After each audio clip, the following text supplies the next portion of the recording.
Hey guys, welcome back to the podcast. So we actually have a returning guest.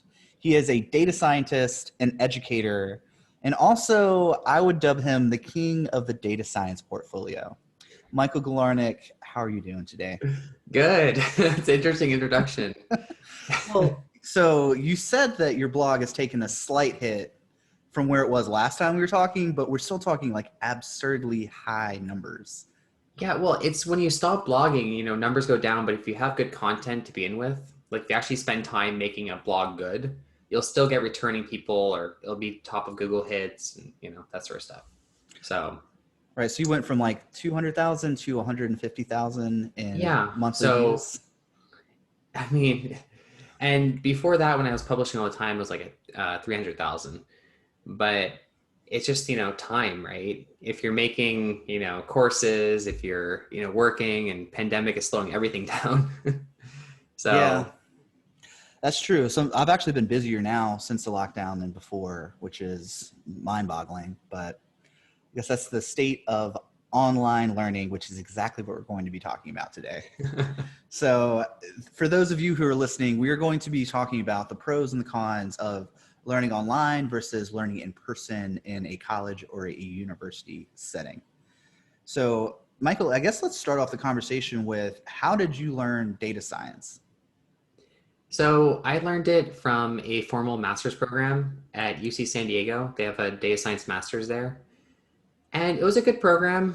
Uh, as we'll talk about, there's advantages and disadvantages of university education. It's very rigid in a lot of ways. Um, And from there, I also worked at Scripps Research while I was doing the master's, and we can talk about that if you're kind of curious. So I learned from university as well as like in-person jobs. But Mhm. then I also started getting into like blogging and teaching, and I found that's also a great way to learn is to teach, as I'm sure you know. Yeah, that's true. Because then you start getting all these questions that you've like not really thought through, and then you have to do some research, articulate it, and then yeah, that is a great way of learning as well. Yeah. Okay, so I've actually broken down into four separate points. So the kind of the argument of is online versus university learning better. So the first point is which one provides the stronger signal. Point two is kind of breaking down the lecture style across each strategy of learning. Point three is how relevant is the knowledge. And the fourth point is how robust or how valuable is the community that you're immersing yourself in. So let's start off with that first point. Which is a stronger signal? Unquestionably, at the moment, it's university still, Mm-hmm. simply because that's what employers have seen for, years and years and years. Although with anything, we always talk about things as if it's static and it's not changing. So if we talked about this, 15, 20 years ago, it'd be unquestionably 100% university. And then it's slowly gone down over time, just simply because there's more resources. Universities haven't kept up as much as online education. So still a lot higher for universities, but that's changing a lot each day. Okay, so I've actually got a caveat to this, or like a let's dig a level deeper. All right, Mm-hmm. so universities are the winner.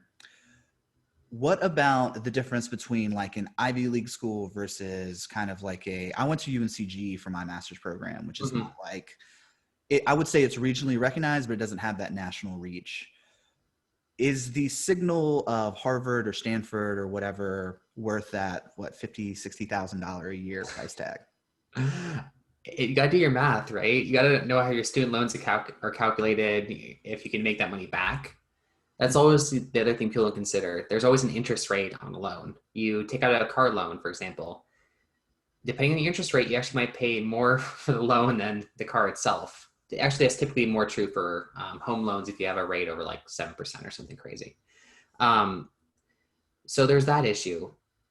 And universities, I think you get more opportunities to showcase yourself at universities in terms of like the degree can get you in the door sometimes. Right. But so that's at like the Stanfords, Harvards, that sort of thing. I think for other universities, you still have to be able to have a portfolio. Even at the major universities, occasionally you get people reaching out to you on LinkedIn, I'm sure, like, hey, I'm looking for a job. I went to Stanford or, I whatever. actually have not had I had someone at where is Amherst? That's UMass, right? I think Yeah. that's a decent that happened like last week. I think that's a name brand school, right? Or am I totally wrong about that? So it's pretty good. I mean, how pretentious do we want to be here, right? Well, see, that's the thing is that like I don't know. I don't. I feel like I'm outside of that boys' club or that like inner circle of like. Oh, yeah. So you do get a lot of people, like, I mean, depending on like what you teach and what you do, like even these days, no matter where you went to school, you still have to like showcase yourself and do all that. Probably a little bit less when you're at the big schools, like the top schools. So it's a great signal to employers, at least traditionally, especially like older companies. But newer companies, the and also like the tech companies, they care more about like what you can do necessarily than other things these days. That was kind of like the kernel that I was trying to flesh out that you so Mhm. articulately just like laid out. Sorry. Do tech companies value those like Ivy League schools, or would you be better off just going to like a UNCG or like a kind of a Greensboro College or High Point University where it's like not that although so I'm teaching now at both Greensboro College and High Point University, and Greensboro College has definitely got kind of that regional influence to where I think Mhm. High Point University, apparently a lot of people from all over the country are going there, but I don't think Mhm. it gives that same signal as an Ivy League. No, they don't, but it's how strong of a signal we're talking. We're talking about like a fantastic signal versus a slightly less fantastic signal to employers. Is it good versus okay? Mm-hmm. If we talk about something's better, is it marginally better or is it a lot better? So if you're going to spend 50K more, but you're only getting, 5K more in value or whatever, then is it really worth it? Because once you get your first job, people care less about where you went to school and more about Right. like what you bring to the table. Mm-hmm. So if you're not providing value and you went to Stanford or Harvard or whatever, um, then you're not doing as well in life. Yeah, So that's versus, true. Because then you have like this huge debt and there's no money coming through the door. yeah, student loans aren't cheap. Because essentially what you're doing is you're paying for that network, which I would argue that I think High Point University does have a very robust network and it's kind of dispersed across the country to where Mhm. Greensboro College, I think that the alumni network is pretty centralized to kind of the Greensboro, Mhm. Winston-Salem, High Point area. Yeah, the one issue though these days I think with like networking is the one advantage universities also still have is since it's more nationally recognized and jobs right now are more and more remote, it does help to, have gone to a good school. But if you have things to show, like do you have, Tableau Public, do you have, work experience, whatever you use, do you showcase yourself? Like, for example, if you're going for a podcasting job for some reason, it really helps that you have a podcast showing your work. Right. Like for teaching, for example, you have, Udemy courses, you have LinkedIn Learning, who knows what else you have at this moment, but it really helps you get other teaching jobs. So like, Yeah, that's true. it's just incredible because of my LinkedIn Learning class, I met you Mhm. and I got on your podcast. And because I got on your podcast, got offered, hey, do you want to make more LinkedIn Learning courses? We saw you on John David's podcast. Oh, I True didn't know story. that. You didn't tell me Yeah, that. true story. So then That's I made, fantastic. That like so then, warms my heart. I'm glad that this was fruitful for you. so then during the pandemic, which really weird. So I made two courses on like how to get a data science job for LinkedIn Learning. One's like 15 tips for getting a data science job. Another one that'll be out soon is like how to get a remote data science job. And then also like just parts of other courses I'm in now and like a machine learning with scikit-learn course is going to come out. And we can also talk about recording if you want in a pandemic. It's rough. Yeah, I recorded two LinkedIn titles. I feel like I'm kind of like opening the curtain.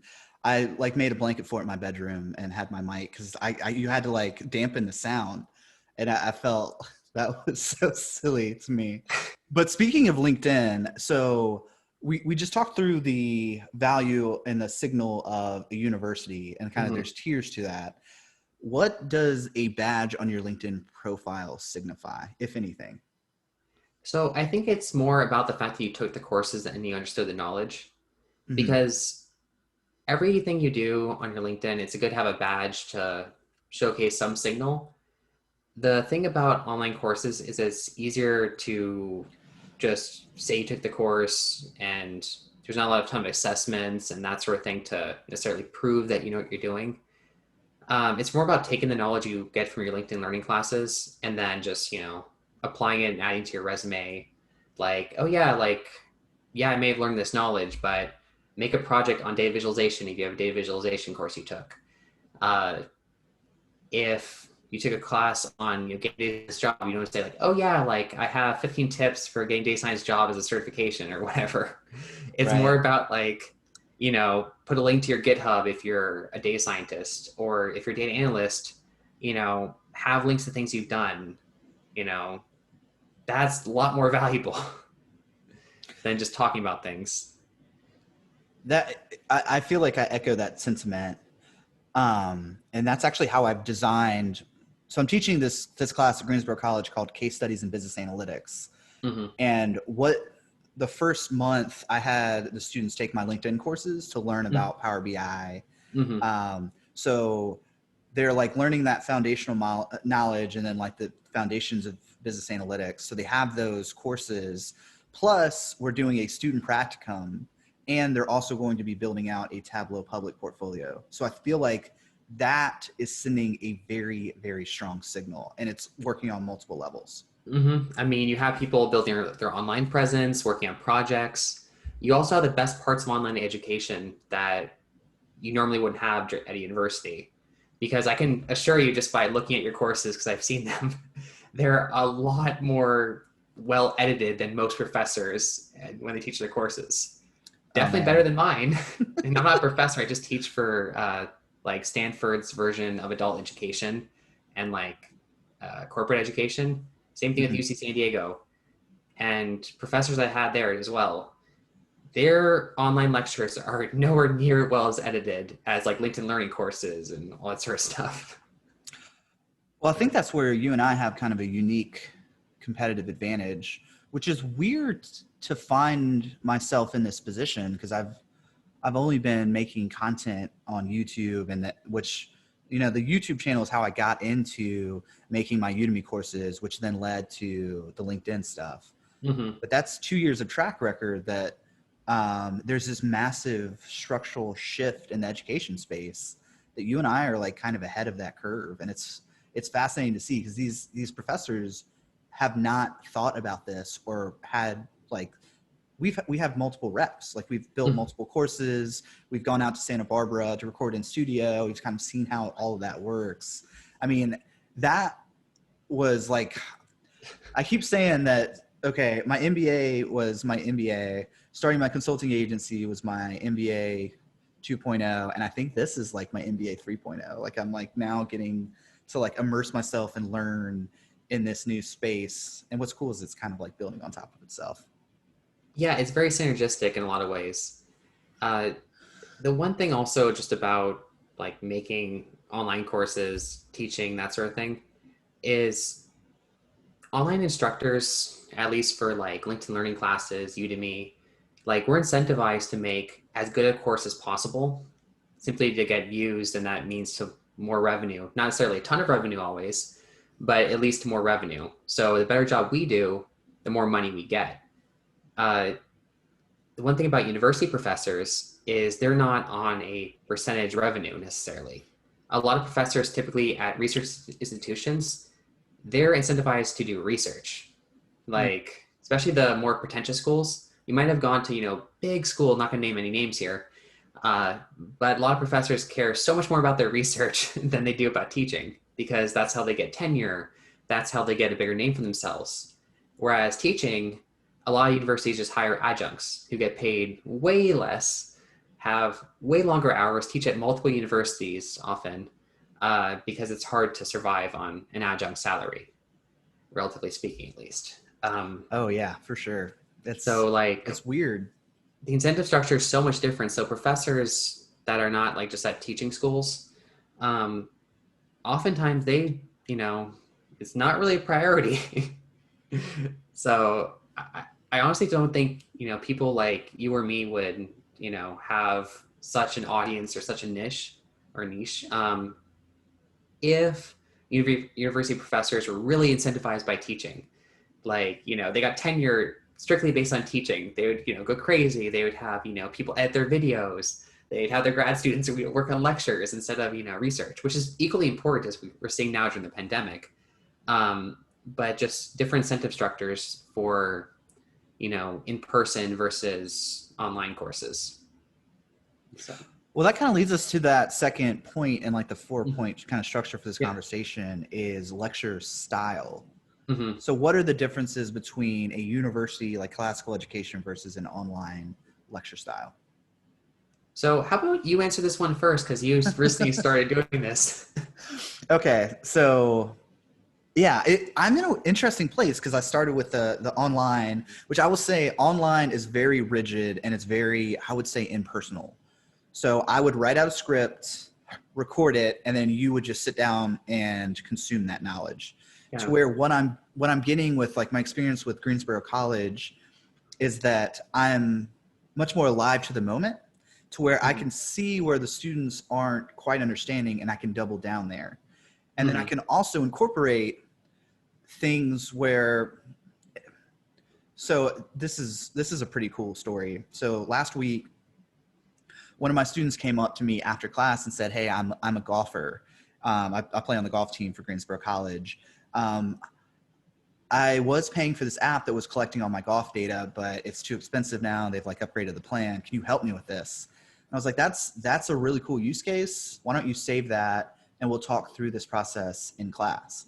And then what we did was I showed them how I collected my like wellness data. So I'll make this story really short because it's not super relevant. Last summer, I was put on an elimination diet, and I put together a Google form to like track how I was feeling, like mental clarity, energy wise, sleep wise, in a Google form. And then I would map that on top of the things that I was either including or excluding from my diet. So essentially did the same thing for this student collecting their golf data. He created a Google form that would ask like questions like, how far did you hit it? Was it left, center, or right? I don't know golf really, but what he did was he created that form, and now when he's golfing, he can just enter in his information. And that's a great conduit for us to talk about data governance and data collection.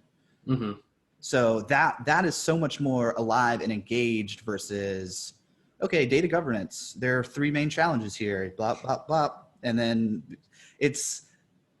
I think it's much more human in universities.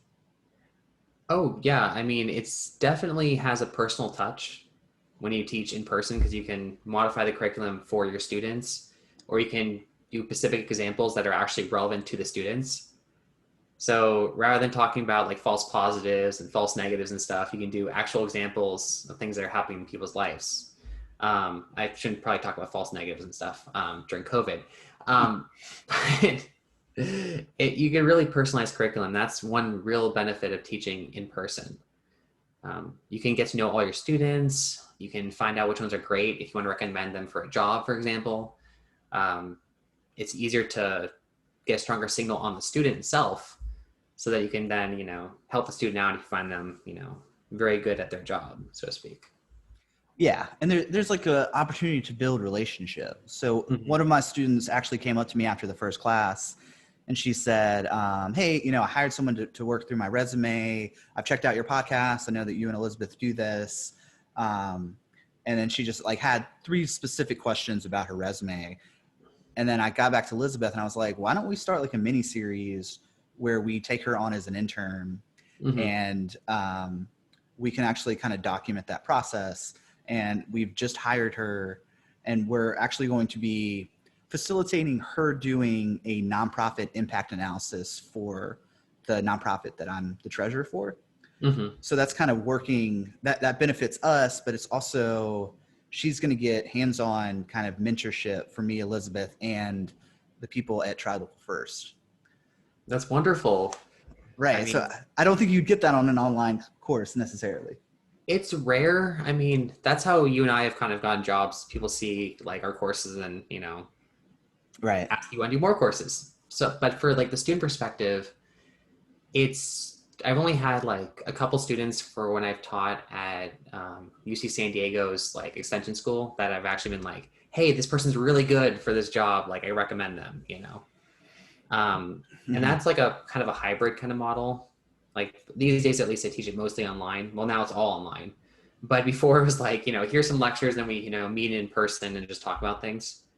So I've had that, but for like online LinkedIn learning classes, I haven't actually recommended anyone for a job. Um, I've introduced people maybe when they reach out to me about, hey, I'm interested in, subject X. Like, how do I, either learn about this or like who's hiring for this? And I've been like, oh, these companies are hiring. Um, and here's my friend. But it's not necessarily been like, I strongly, refer this person for the job. They're fantastic. I know them really well. So Right. There's also kind of an issue of scale. yeah, Like I just tallied up all the people I've taught through courses this year. Guess how many people I've taught so far? I think I probably have heard this one, but maybe 200K, I'm guessing. No, it's actually lower. I was hoping it was going to be like 150K. It's 74,000 so far this That's year. still pretty impressive. That's still a lot. But if I had 10% of those people reach out to me, that's a lot of people to like Yeah, help. that's also the problem with having a blog. I mean, you get too many people reach out like, oh yeah, I really like your blog, this is awesome, I'm doing this application from your blog. Could you talk, help me with it? I'm like, first of all, I'd love to help everyone out. It's just there's not enough hours in the day, right? Yeah. Because in a lot of cases, blogs are free content. So you just get so many people reaching out and like, hey, you have more time to help me for free, with all these things I need to do. Yeah, I think they're just excited, but they're not quite taking the perspective of just how busy you get. Like I feel like the Red Queen, like I'm running as fast as I can just to stay put and just stay on top of things. Yeah, It's a especially struggle. right now, right, with COVID. Yeah, Uh, Everyone wants things done, yesterday, and they asked you, today, right? that's true. So, I mean, I really think online education is really great in terms of like learning new skills. In a lot of cases, meeting people. If you have a portfolio, you meet so many people. Just reach out to you, like, hey, like, this is a really good work you did, and post it online or whatever. We're hiring at company X. Like that's probably the more common case of getting a job from online learning is the portfolio building than people reaching out to you about stuff.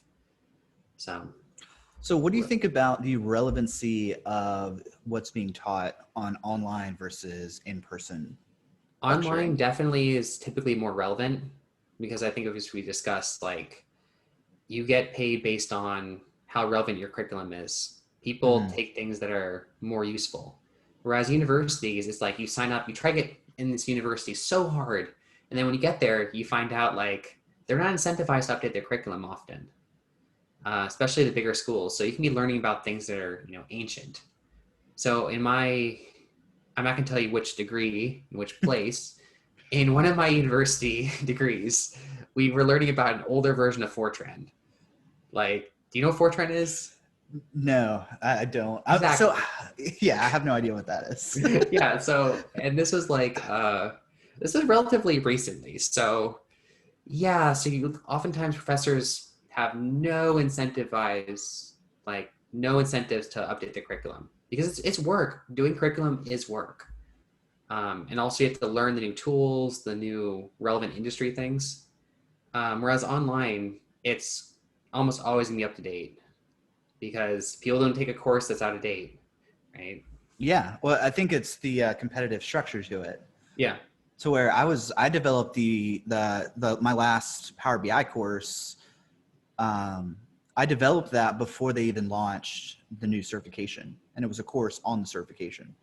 Mm-hmm. So I kind of got that first mover advantage. It's a hyper competitive space. Yeah, and that makes people better in a lot of cases. Um, It does. It makes you better, but it's also, man, it is a grind. yeah, it is a grind. But I guess that's good though, because it keeps you honest and it makes you like really invested and care to where it's like it's not as like that's a really interesting point you make about how there's no skin in the game for professors to put together engaging, like compelling content and facilitate a good conversation. If I would say research, minimal, right? With everything, it's always relative, right? I would say minimal skin in the game, simply right. because of like, yeah, in theory, if your classes are really, really bad, like horrifically bad, maybe there's a consequence for some people. But I've had some terrible professors and they are like 15 years into their career. And I'm not going to name names. You're good on you're right. I should follow your lead and not I'm not calling you Mr. Brown. I'm just kidding. Anyone specifically out. So Okay.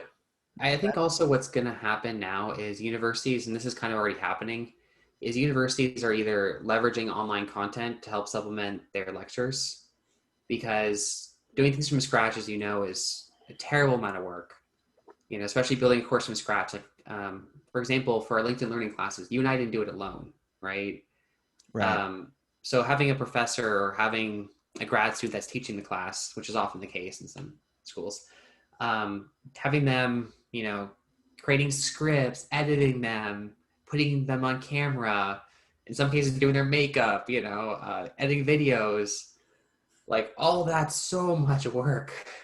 And that's one advantage that a lot of universities don't have. They're just, hey, professor, we want you to do this like tomorrow. I know you have like grants and, grad students and just a whole lot of things you have to do, but, could you make this class online like, yeah, very quickly? So I know some universities are definitely, either using things like LinkedIn Learning, or some universities are essentially like leasing out courses from places, like Oh, in that's interesting. videos, and then supplement their lectures. Yeah.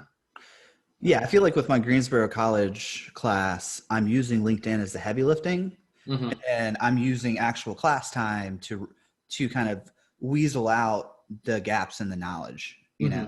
Like I mean, it's pretty cool. Like we just went through my Power BI top skills course, and then I had one of the students come up, and I was like, "Here's a new use case.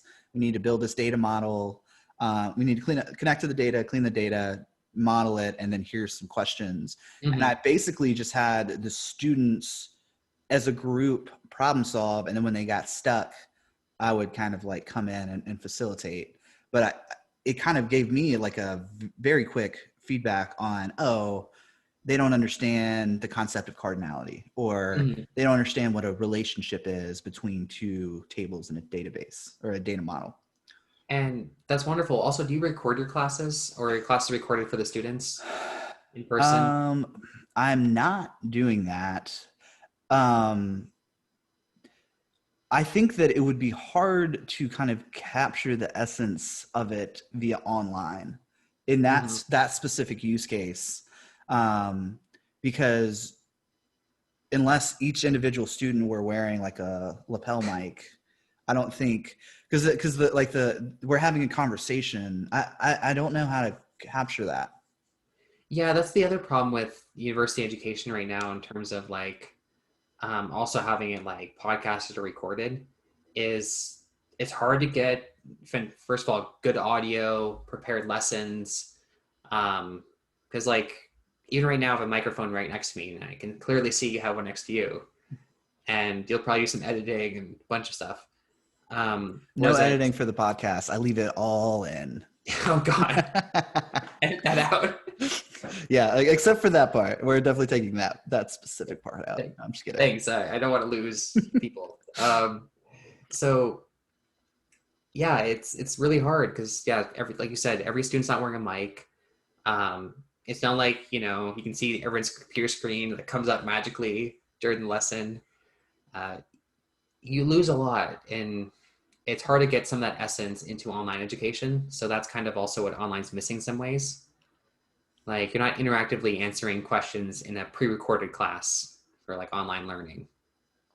Not often, at least. Well, there's something to be said about being like we're social creatures, like being at a Mm-hmm. place at a specific time with a group of people where we're working on something together.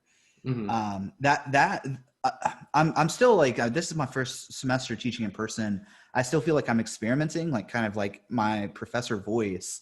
But the way that I'm structuring my lectures now is like, well, basically I'll have some slides up and we'll review the topics that they learned, through the modules online, like the week before or like the class before. And then we'll have like an interactive, like every single class, I want them to have exposure directly to a tool. And I'd pick a different student each time to kind of come up and drive. And I go and sit like kind of in the, one of the seats off to the side and just kind of, I don't know. It's kind of like a nuanced psychological thing, but like me going from just standing up in front of everyone to kind of sitting off to the side, and it's like I'm facilitating versus, I'm talking, you're listening. It's more kind of interactive. Yeah, there's definitely an element of, talking in person, or even like some ways we're learning from each other because we're just talking. And yeah, we definitely do miss that with online education. It's like definitely an issue, right? I think you're doing kind of a good approach with the hybrid model where you have some stuff that's online, you have some stuff that's in person, or as in person as you can get these days. Because I think the thing is we either talk about things in absolutes all the time. Like it's either online's great or just do online or just do, university. If you can afford both or whatever. But oftentimes it's taking the good parts from some things and trying to leave out as many bad parts as possible. So at least for like a lot of these students, right? The advantage of online stuff is you can rewind. Like, I don't understand this, or I want to reference this later.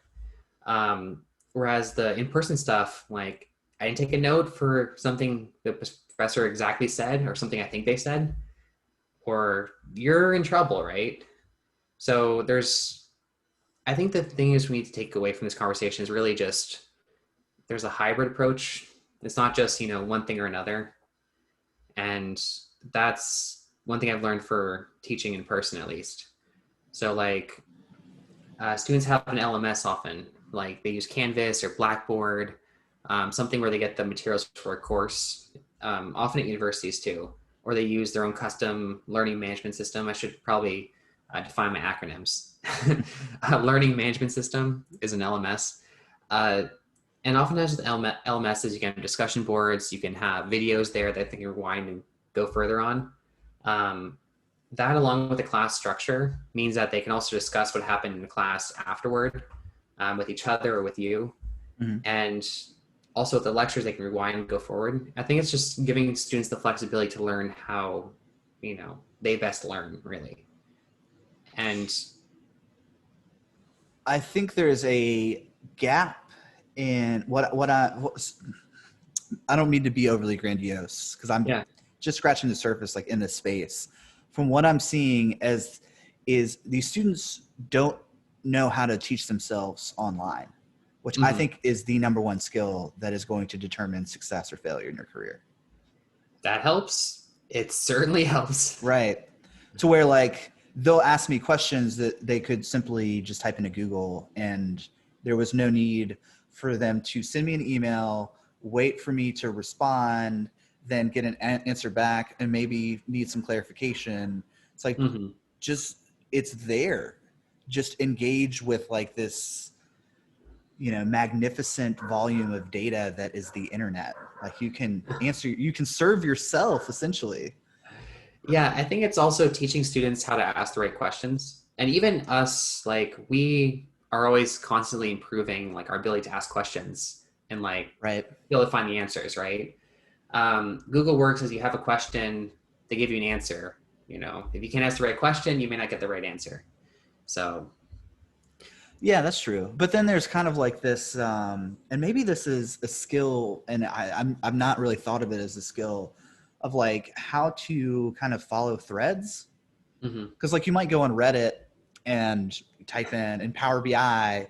So you laugh, but I will get stumped on consulting problems and go to our Tableau or our Power BI and be like, hey, I can't get this calculation for this calculated field right. And I'll get 4 answers back. Yeah. And That's fantastic. so, yeah, so that's, well, you're probably grinning because Reddit is like a cesspool of like political commentary. No, I mean, that's how a lot of people get their data science questions answered. It's first of all, it's Stack Overflow for like Mm-hmm. Python users. Stack Overflow, even R users, by the way. Tableau, I know, has like a user forum. I've Yeah, they asked have questions community there forums. before. So there's that. There's Reddit. I mean, using these online tools to ask questions is great. Also, the people answering these questions, they're often also learning it themselves, right? They're getting better. So I just interrupted you. I'm sorry. Oh, no. I think that is something I want to communicate to my students. Mm-hmm. Because we had like a very simple thing of like, here, cancel this application or cancel this subscription. And they were like, how do I do that? I was like, well, I mean, you can go on the interface, or there's this thing called Google where you can just type in how to cancel this subscription. And Mm-hmm. they were like, I mean, I was being a little snarky, but they kind of were like, oh yeah, like, I don't treat them like children, which I think that a lot of universities do. And I think it's to these students' detriment. Yeah, I mean, a lot of it, especially in later years of university, it's more just like, you teach someone how to learn. I think that's part of the goal is teach people how to learn because in like work, right?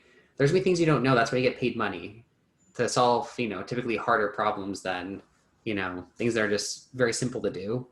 So teaching them how to answer questions, how to ask questions, how to communicate results. In a lot of ways, that's also what you're teaching is, we have this thing on Tableau Public and they're communicating results through their dashboard or whatever Tableau does in other cases, right? Mm-hmm. So I think it's asking questions. It's, teach them where to get things answered. So like also one like strange thing is like if you are a constant answerer on a lot of forums, like there's a Tableau forum. Probably should just Google this if you're listening to this podcast, by the way.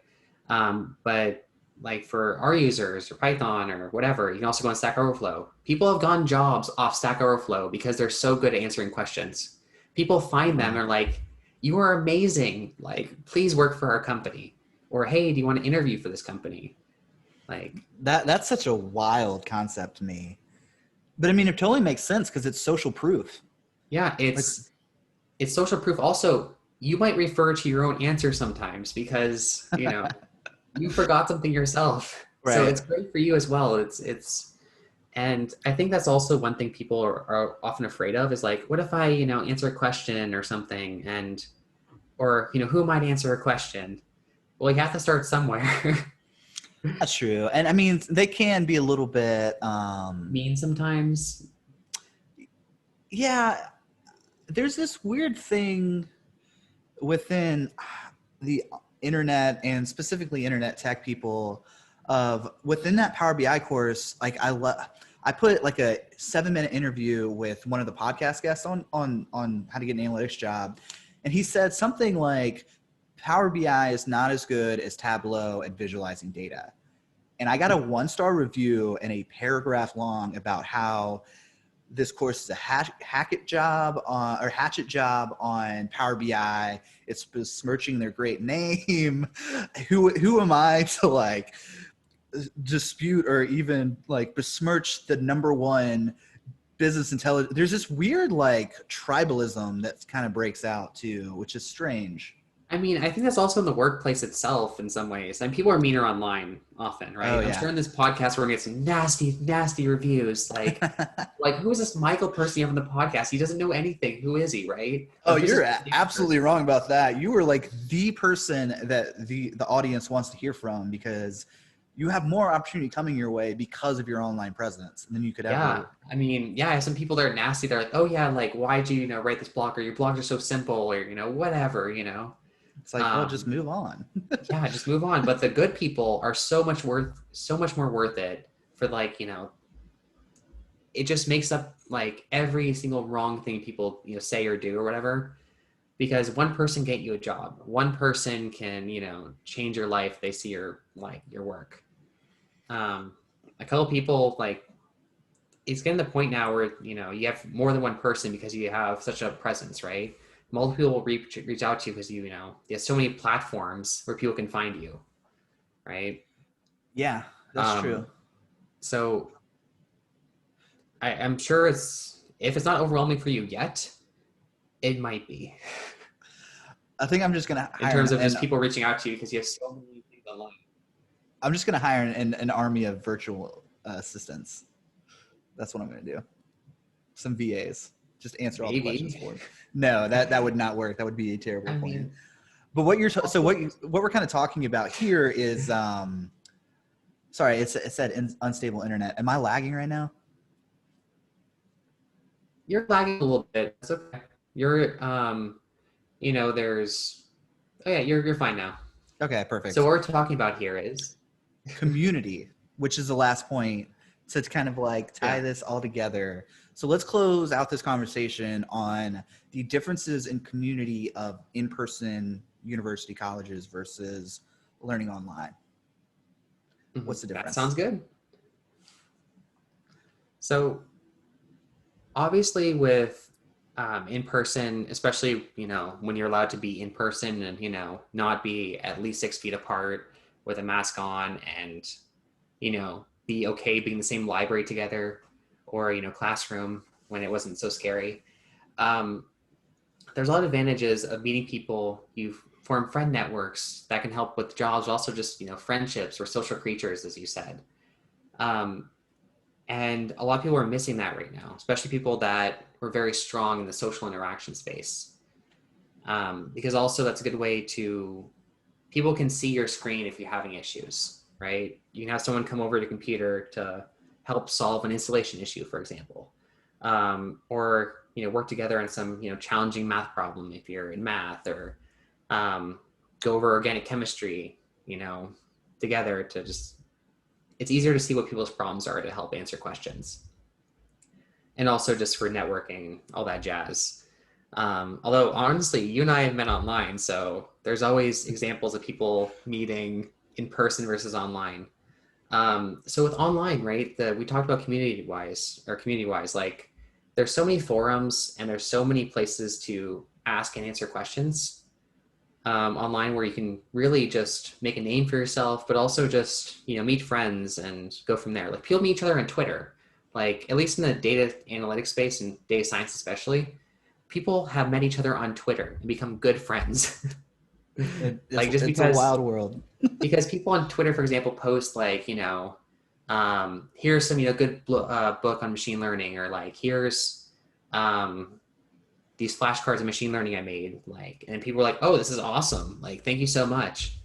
And then people build a following, meet friends. People are like, hey, like, and someone gets laid off and they talk about on Twitter, for example. Someone's like, hey, I see what you did on Twitter, like all the work you've shared and stuff. Like, we have an opening here. Do you want to apply for it? You know?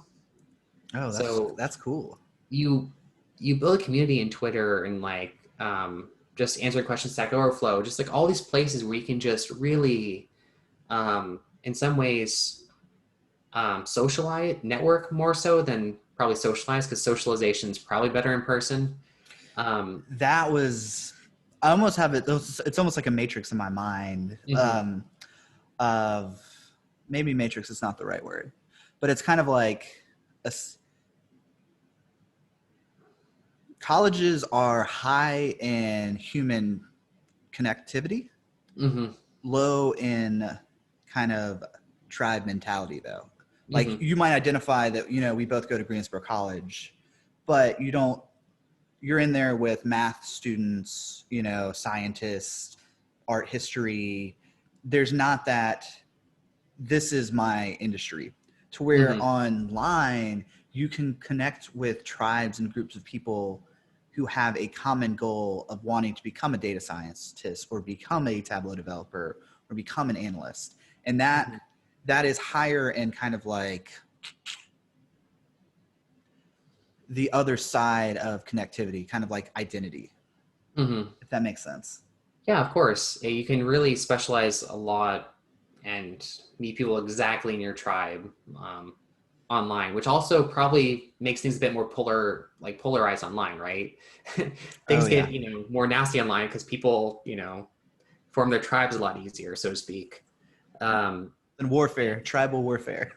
yeah, I mean, or group warfare, or whatever you want to call it, right? Um, and so that's kind of an issue with online is people get very polarized very quickly. There's Yeah. some arguments to be made about some platforms deliberately polarizing people because it's better for revenue. Oh yeah. Not I'm gonna type things out because I'm mad right now. Yeah, exactly. And then other people agree with you. In some ways, you form an echo chamber in some ways online. Um, and universities, you know, there's less of that tribalism maybe in some ways. I mean, maybe some universities there's always exceptions to these rules, right? If we're saying, okay, in general, that, more tribalism or more like polarized communities online doesn't mean there's not necessarily a lot of polarized communities in universities. It just means maybe more likely online, right? Um, There's also I can't even say the word anonymity. online. You're anonymous. Yeah, Anonymous. Why can I I not say mean, that word right now? honestly, I don't know why people are so, at least for at least the work stuff, the Stack Overflow, the Tableau public, all that sort of stuff. There's advantages to actually having your name on some of the stuff you do good work, right? That's a lot of people contact you like, hey, this is fantastic, or at least have, something that you can show that's yours. Yeah. Well, I mean, on Reddit, it's like there's some crude Yeah, usernames. there is some crude stuff on Reddit, but in terms of getting your questions answered, sometimes people will be very helpful. Sometimes people will be very mean. Um, Mhm. and that's also another skill, right? And when you have a job, you ask a question, sometimes people don't answer very nicely. Like Yeah. it's work. It's not, necessarily friendship. You could have friends from work. People often do. It's a good way to meet people in a lot of ways. But it's also another skill is like, don't be afraid to ask questions in some cases. And in workplace, you don't always have, nice flowery relationships with people. We all respect each other and things are not stressful and people, don't always react nicely with, work situations, right? No, not at all. So in some ways, it's building the ability to ask the right questions. It's building the ability to deal with negative feedback in some ways. Because oftentimes when you post something online or ask a question, if you're asking that question to the person online or to a forum or whatever, at least you're not asking a hiring manager in an interview setting. Oftentimes people answering your questions might actually be hiring managers. So you might actually be learning a lot from people online. Because I a agree lot with of the that. best people are the ones that are constantly answering questions or whatever. Yeah. Versus you have a dashboard, cool. It's fantastic to do it for a school project. Maybe your teacher read it, maybe a TA read it, maybe. I mean, TAs are tired and busy. Um, and then you get to an interview like, oh yeah, here, like I did this project or whatever. Maybe they can show it to someone. Um, but oftentimes the same pieces of feedback they would have got, by posting online. The hiring manager is like, oh, you should have done this, this, and this, or like this is, bad. You should have done this. And whereas if you got that feedback earlier online from someone else, because it's like a pretty obvious issue sometimes, you might have gotten that job, or you might have got that contract or that gig or whatever. Hmm. So Interesting. trust me, I mean, I wouldn't, uh, recommend not showing anyone your work before, showing someone for a job setting something. Um, so I really think there's a lot of advantages to sharing and, having some online community in some ways. Hmm. If you don't put your name on it and like when you post something online, you just want to share and just get feedback on something, that feedback is very valuable. In some cases, it'd be nice to have your name attached to it. So then you can then uh, hopefully have people reach out to you about work or opportunities or whatever. But also just the feedback itself is just wonderful. Awesome. Mhm. All right. Well, this was a fantastic interview. I mean, I hope you keep coming back more and more because I feel like this conversation was even better than the last conversation we had. I hope so. Yeah, yeah. Well, I mean, I'm just learning more about this space, so I've got more of a nuanced kind of Mhm. perspective and opinion. So, where can people find you on LinkedIn? Okay, so you can find me on LinkedIn. My name is Michael Galarnyk. So you also can find me on Twitter at Galarnyk Michael. You can find me on Lynda, LinkedIn Learning. I teach a class for Stanford Continuing Studies, and that's machine learning with Python. I still have classes for UCSD Extension, so UC San Diego Extension. So I teach those classes. I have a blog on Medium. I think it's probably at Galarnyk Michael. Really should know that by now with all the views. Let's see. I mean, if you really want, you can read like, Google Scholar stuff I've written with people.